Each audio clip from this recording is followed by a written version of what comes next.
that's cut off, so this will be some editing. I'm also a vulnerable adult who's being tortured by a satanic murderous paedophile network. And yes, I'm continuing to stay in the pain. I'm honouring where I'm at, just boring myself.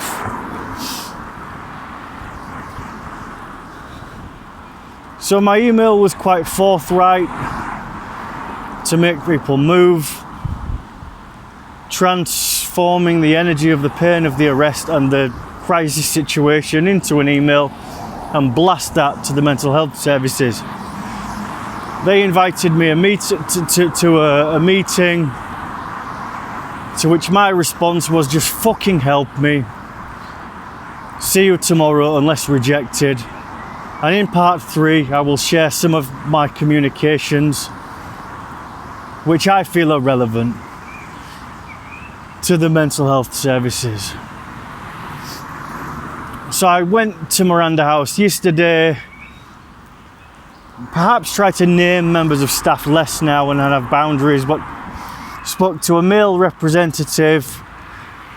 He had a female beside him and he said that he'd made a mistake following my email. I think they said he didn't realise I was already under the care of Cypher or another sector. So essentially he'd invited me there by mistake, but also trusting this isn't delusion. My understanding of the service is that they're very good at cloaking their power, and sometimes it's like a wild goose chase and a very long wait. So there's a strong possibility that they knew exactly what they were doing to bring me to that appointment, which wasn't an appointment. It was just to say that, sorry, we brought you here by mistake, and a member of staff from Cypher will contact you via email. So I contacted a member of staff, female member of staff, via email yesterday at Cypher. Also left an answer phone message borrowing the University of Hull phone in the cafe. And today I sat with her and a male representative and just basically spilled out all of my pain and my issues and the recent arrest and what I want help with, and just seems like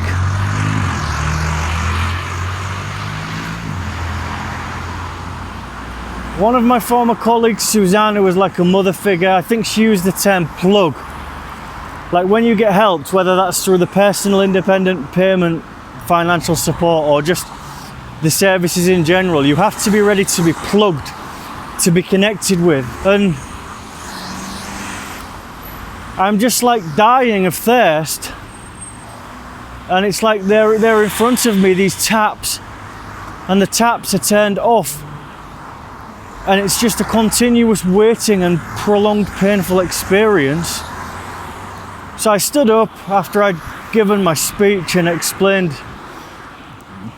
the arrest and my pain and the continuation, and shook their hands, said thank you, and left. And then I sent an audio message and a photo of myself at the university, and the email was entitled "Please help me," and perhaps this will be included, or some of this will be included, in part 3. And I think that she's talking about an informal admission to Avondale, Miranda House, and strong medication like, I think the name's olanzapine, aripiprazole. Obviously I'm not having a break from myself and my issues. It's amplified by my financial hell and the accommodation hell. I would consider medication, but I'm also trying to heal as naturally as possible without medication. And I'm confident that with new accommodation and the correct financial support and diagnoses in the form of autism, I believe I have autism and CPTSD, that these things can really help me manage myself in the community. So I laid this out in an audio message and attached a photo of me at I think the Derwent building in university. And I'm just pissed off, counselling myself not to go to the police station because I think it's like day before yesterday. It's roughly 2 days since the arrest, or maybe 3. And it was a lot of fire and a lot of chaos, metaphorical fire of me being angry with them. So I want to give the police some space before asking for my mobile phone again. And I want to give myself some space, not putting myself in that position, potential being refused my mobile phone. I'm in a vulnerable space, affected by all of the pain. I'm fed up of fucking walking. So it's probably better for me to go to the police station next Monday, which is roughly a week, and explain to them without being too much of a victim that I have special needs and I have my mobile phone and I need it back. And I've obviously informed Cypher, the member of staff at Cypher, that I need my phone back. That's something you could help a vulnerable adult with. So I'm just so pissed off. I mean, I'm open to the possibility of an informal admission and strong medication because I'm unwell, but I also understand the brutal Satanic Murderous Paedophile Network I escaped, who tortured me as a child and an adult. So I understand my issues, I understand my pain. I'm healing myself as much as possible. And I believe if I had new accommodation and financial support in terms of personal independent payment allowance, I would be able to buy shopping. I'd be able to breathe where money is concerned, which is, I'm often worried about money. As my mum, who became a satanic paedophile, worried about money. I'm confident she also killed for the network. But I was conditioned to always be scared and always need money and always be waiting. And if I had the correct benefits, I could afford shopping, I could afford to go on holiday, I could breathe, I could reintegrate with society. With the correct diagnoses, I would feel empowered. I believe I'm autistic, I know I have CPTSD, and with new accommodation I could relax without listening to horrendous domestic violence next door. So I'm open to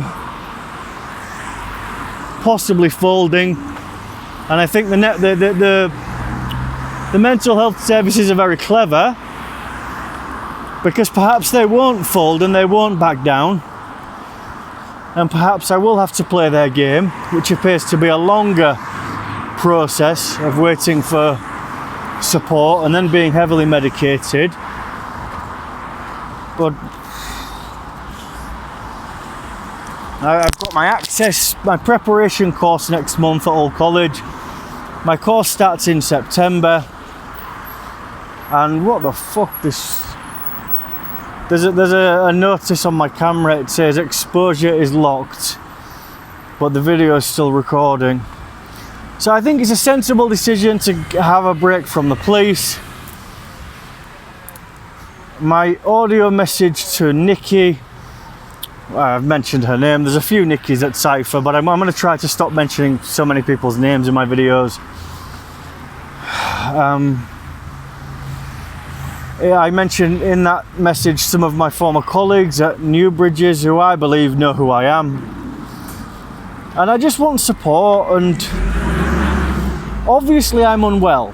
Anybody who's a satanic ritual abuse survivor and has been forced to have menstrual oral sex with his mum and been bum raped as a boy so many times and survived attempted murder and forced to kill children as a child and forced to rape his girlfriend, or the system was going to kill his little brother. Anybody who's experienced what I would experience would be unwell. But I have the power of a healing gangster, and I can manage my chaos, and I can support myself. And it's much better for me to be able to support myself with my mobile phone returned from the police, with personal independent payment allowance, with support for what I believe to be autism and CPTSD, and with new accommodation. And when we're unwell, I think we can think that people can just make things appear magically. However, I am confident that the mental health services who have me on the system at the moment, unless I'm completely deluded, can tick the correct boxes to make sure I have the financial support, that they can offer me accommodation, that they can give me the correct diagnosis, or at least speed the process up so I can have an autism assessment, a neurodiversity assessment very soon. And I'm just fed up of the fucking long waiting game, sat in front of people asking, how are you? So this is the end of part 2. I'm hoping that Jamie doesn't return next door. I'm constantly putting a buffer in my property by having pretend conversations and bringing light into the home, and sometimes having conversations which, if, not using her name now, the female who sounds like she's clearly being abused, if she's listening, some of the content of my pretend conversations I believe will help her.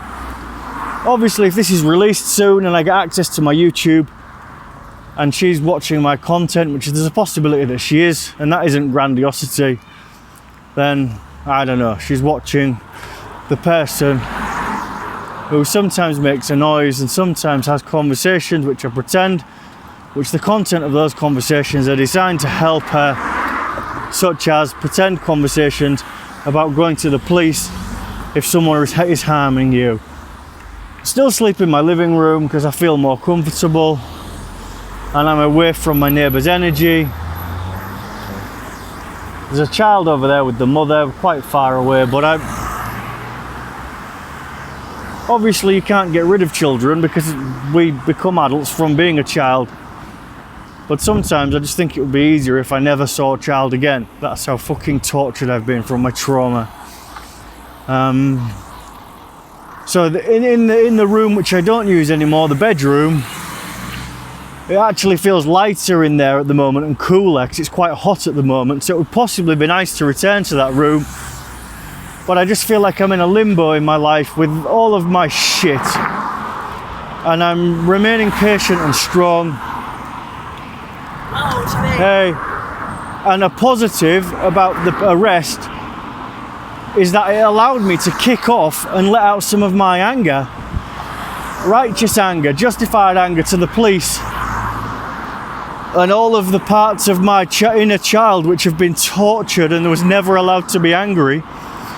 It allowed me to use those fiery parts of myself, and it was an expression. So although I'm feeling quite weak, I'm regaining a lot of strength in this weakness from that expression. So please tune in to part 3, which is not yet recorded, but it will be if this is released, when this is released, God willing. Please tune in to part 3. Just walked past another, I think possibly teenager, sat on the floor. I think black girl with like dreadlocks, and well, obviously it's just a child. I like to describe things so people understand me, but I'm just always just trying to be on my own, and the network condition you that you can never get away from it.